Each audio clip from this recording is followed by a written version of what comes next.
protocol in best resource center in Southeast Asia. I would call this a success story of a paradigm shift. When the patient was diagnosed of having colon and rectal cancer, before we started the project, patients were admitted a couple of days prior to surgery to the ward hospital and given oral mechanical bowel preparation to cleanse the bowel. And they were, after surgery, they were kept fasting for 4 to 5 days and mobilized around 4th to 5th day after surgery and discharged around 10 to 14 days after surgery. So, enhanced recovery protocol was established in Europe in late 1990s, and the main objective of the protocol was to minimize the post-operative stress response. Therefore, if the patient was managed according to that protocol, as you can see, the time taken by the patient to reach to normal functional capacity is much less than when they are managed with traditional care pathway.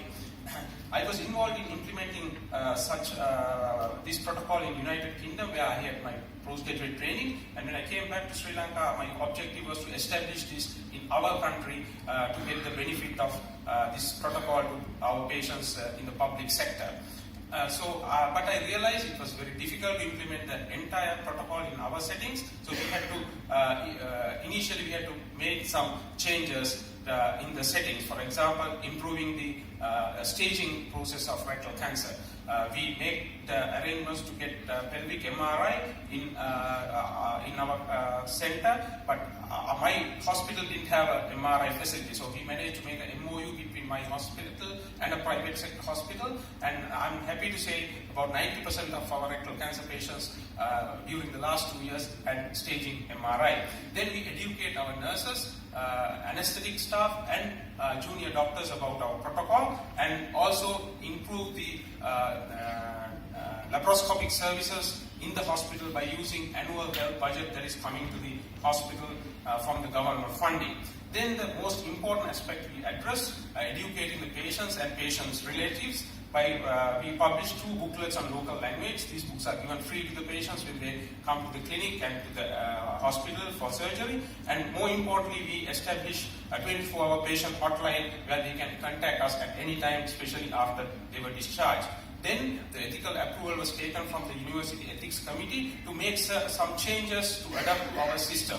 We admit the patient on the previous day, and our perioperative fluid restrictions were given, managing according to the central venous pressure. We used nasogastric tubes in the patients to initiate feeding, and also our patients were managed in the first 24 hours in the ICU after surgery, but recently we got from the funding from the philanthropist and made HTU available to our patients, and our average discharge date is around 5 to 6 days after surgery. We made sure our patients are well mobilized and feeding is established before the discharge.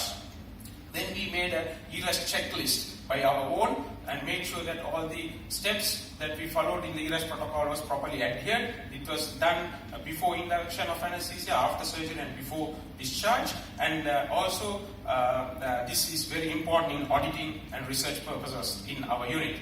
So modified ERAS protocol was well established and sustainable with favorable outcome in our center. Therefore, modified ERAS protocol would be a safe and feasible alternative to a traditional practice of colorectal surgery, even in a center with limited resources. So what we did was, we submitted our protocol to the College of Surgeons of Sri Lanka, which is a governing body of surgeons, and I'm happy to say we were awarded the AIM Digital Operation this year August for our project. 1 minute. And this was forwarded by the President of the College of Surgeons of Sri Lanka to the Ministry of Health to implement this as a national guideline. So my objective of bringing this protocol back to our country and giving the benefits of this protocol to our population is at the end of the day achieved with many difficulties. And that's why I call this a paradigm shift of managing patients with colorectal cancer.